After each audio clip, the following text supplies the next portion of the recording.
America में बनने जा रहे नए राष्ट्रपति डोनाल्ड ट्रंप ने कहा था कि 20 जनवरी को मेरा शपथ ग्रहण होने वाला है। उससे पहले अगर हमास ने इजराइल के सारे बंधकों को नहीं छोड़ा तो मिडिल ईस्ट के अंदर एक ऐसी तबाही आएगी, ऐसी आग मिडिल ईस्ट के अंदर लगाएंगे जो इतिहास में पहले कभी भी किसी ने नहीं लगाई होगी। और अमेरिका इजराइल के लोगों को, जिन लोगों ने बंधक बनाया है, उनको ऐसी सजा देगा कि अमेरिका ने अपने इतिहास में इतनी सख्त सजा पहले किसी को नहीं दी होगी। यह बयान डोनाल्ड ट्रंप का 20 जनवरी से पहले कई बार आ चुका है। हमास को, मिडिल ईस्ट को लगातार आग में झोंकने की, तबाही मचाने की धमकियां दी जा रही हैं। मिडिल ईस्ट में तबाही मचाने की धमकियां दे रहे थे, लेकिन अब अपने ही देश में इतिहास की सबसे बड़ी तबाही अमेरिका झेल रहा है। कैलिफोर्निया के गवर्नर की तरफ से कहा गया है कि इतिहास में ऐसी आग पहले कभी नहीं लगी। इतिहास की सबसे खतरनाक ये आग है। सड़कों पर जिस तरीके से आग फिर रही है, ऐसा लग रहा है कि जैसे हम जहन्नम की गलियों में घूम रहे हैं। लॉस एंजलिस में लगी इस भयानक आग से जो तबाही हुई है, उस तबाही को लेकर काउंटी शेफ रॉबर्ट लूना कहते हैं कि ऐसा लगता है कि जैसे शहर पर परमाणु बम गिर गया हो। जिस तरीके से अमेरिका ने हिरोशिमा और नागासाकी में परमाणु बम गिराए थे, उसी तरीके की हालत इस वक्त अमेरिका के अंदर देखने को मिल रही है। ये लोग गाजा का नाम तो नहीं लेंगे, क्योंकि उनको मालूम है कि गाजा में पूरी मिली भगत इनकी रही है। गाजा का नाम ले लेंगे तो दुनिया में यह हो जाएगा कि देखिए, इनके ऊपर गाजा के मासूम बच्चों की, महिलाओं की आह लगी और उसका कहर टूटा। इसलिए ये लोग परमाणु बम जो गिराया था अमेरिका ने, उससे जो तबाही हुई थी, उससे जोड़ रहे हैं कि ऐसा ही लग रहा है जिस तरीके से घर तबाह हुए हैं, नुकसान हुआ है, हर तरफ आग ही आग देखने को मिल रही है, जैसे मानो किसी ने परमाणु बम गिरा दिया हो। कितना नुकसान हुआ है, आइए ये भी आप लोगों को बता देता हूं। और इस वक्त कैसे हालात हैं, क्या आग पर काबू पा लिया गया है, क्या आग पर काबू पा लिया जाएगा, सारे अपडेट आप लोगों को दूंगा। इस आग से अब तक 16 लोगों की मौत हो चुकी है। मौत का आंकड़ा इसलिए कम है क्योंकि आग जब आती है तो 10-15 किलोमीटर पहले से ही पता चल जाता है। इसलिए तकरीबन 2 लाख से ज्यादा लोगों को घर खाली करके दूसरी जगहों पर शिफ्ट कर दिया गया है। 2 लाख से ज्यादा लोग अपने घरों को छोड़कर दूसरी जगहों पर रहने के लिए मजबूर हो चुके हैं। इधर गाजा की बात करें तो ऐसा ही कुछ मंजर गाजा के अंदर भी था।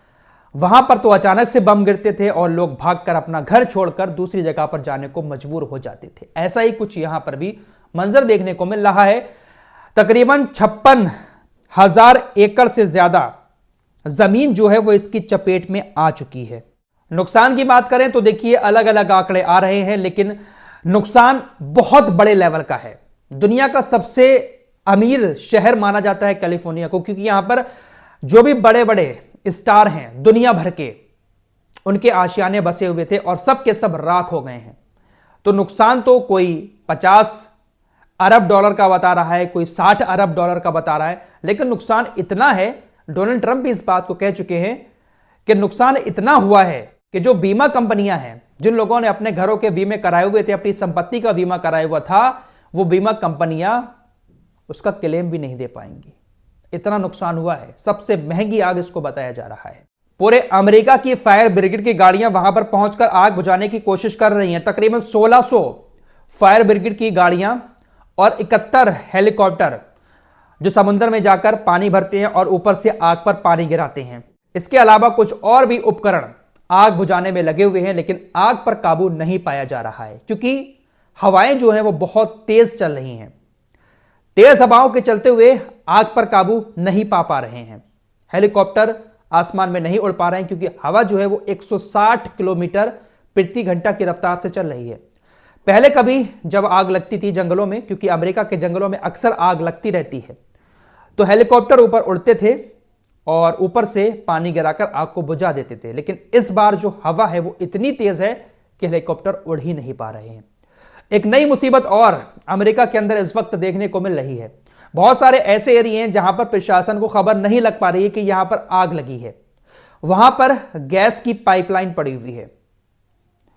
कई सारी जगहों पर ऐसी खबरें आई हैं कि गैस की पाइपलाइन ने भी आग पकड़ ली, जिस वजह से वहां पर और आग भड़क गई। साथ ही साथ चोरी की घटनाएं भी बहुत ज्यादा लॉस एंजलिस के अंदर इस वक्त सामने आ रही हैं। देखिए, चोर उचक्के हर जगह हैं, भले ही ये कितने भी अपने आप को सुपर पावर कहते हो, लेकिन चोर ये भी हैं। लॉस एंजलिस के अंदर आपको मालूम ही है, लगातार बता रहा हूं कि बड़े बड़े स्टार्स के घर हैं, करोड़पति अरबपति लोगों के। आग लगने की वजह से वो लोग अपने घरों को ऐसे ही छोड़कर भाग रहे हैं। इस मौके का फायदा उठाते हुए जो आसपास के लोग हैं, जो थोड़े से हिम्मत वाले हैं, वो चोरी करने के लिए घर में घुस रहे हैं और चोरी कर भी रहे हैं। पुलिस अब तक 20 चोरों को गिरफ्तार भी कर चुकी है। तो आपदा में अफसर तलाश रहे हैं वहां के चोर। इससे अंदाजा लगाया जा सकता है कि जिस तरीके की छवि दुनिया भर में दिखाई जाती है ना, वैसा है नहीं। गरीबी भुखमरी वहां पर भी है, चोर उचक्के वहां पर भी हैं। ऐसा नहीं कि सब कुछ बहुत अच्छा है वहां पर। रिपोर्ट्स के मुताबिक आग लगातार दूसरे अलग अलग क्षेत्रों में बढ़ती जा रही है। एक क्षेत्र में अगर बुझाई आती है तो दूसरे क्षेत्र में आग तब तक भड़क चुकी होती है। जिन इलाकों में सबसे ज्यादा आग लगी हुई है, वहां पर कितने % आग पर काबू पाया गया है वो भी आपको बता देता हूं। रिपोर्ट्स के मुताबिक पैलिसेड्स में सिर्फ 11% आग पर काबू पाया गया है। ईटन में 15% आग पर काबू पाया गया है। कैनेथ एक एरिया है, वहां पर 80% आग को बुझा दिया गया है। हस्ट में 75% आग पर काबू पा लिया गया है। लेकिन इसके अलावा आग दूसरे नए इलाकों में लगातार बढ़ती जा रही है। खंडर कर दिए हैं हजारों घर, राख ही राख नजर आ रही है, खंडर नजर आ रहे हैं, मानो वाकई में यहां पर परमाणु बम गिरा हो। आखिर अमेरिका के अंदर इतनी खतरनाक आग लगी कैसे? बहुत सारी मनगढ़ंत कहानियां बनाई जा रही हैं। कुछ अमेरिका के लोगों की तरफ से भी कहा जा रहा है कि देखिए, हो सकता है कि इसके पीछे किसी की साजिश हो, किसी ने ये आग जानबूझकर कहीं ना कहीं भड़काई हो। लेकिन अभी तक पुलिस प्रशासन किसी भी ऐसे शख्स को गिरफ्तार नहीं कर पाया है जिसमें यह साबित हो सके कि भाई इसके पीछे इसका हाथ है। ये आग लगी कैसे है? रिपोर्ट्स के मुताबिक जो चीजें सामने आई है वो आपको बता रहा हूं। इसको सुनने के बाद आपको यकीन हो जाएगा कि वाकई में ये किसी की आह है। जो आह निकली है ना महिलाओं और बच्चों के सीने से, ये आग उसने लगाई है। दरअसल आपको मालूम ही है कि अमेरिका में इस वक्त एक इलाके में ठंडा तूफान आया हुआ है। यहां पर भी काफी ठंड पड़ती है। जिस एरिया में आग लगी है बहुत ज्यादा ठंड पड़ती है, जिसकी वजह से यहां पर जो जंगल हैं वो सारे के सारे सूख जाते हैं। बारिश भी यहां पर कम होती है।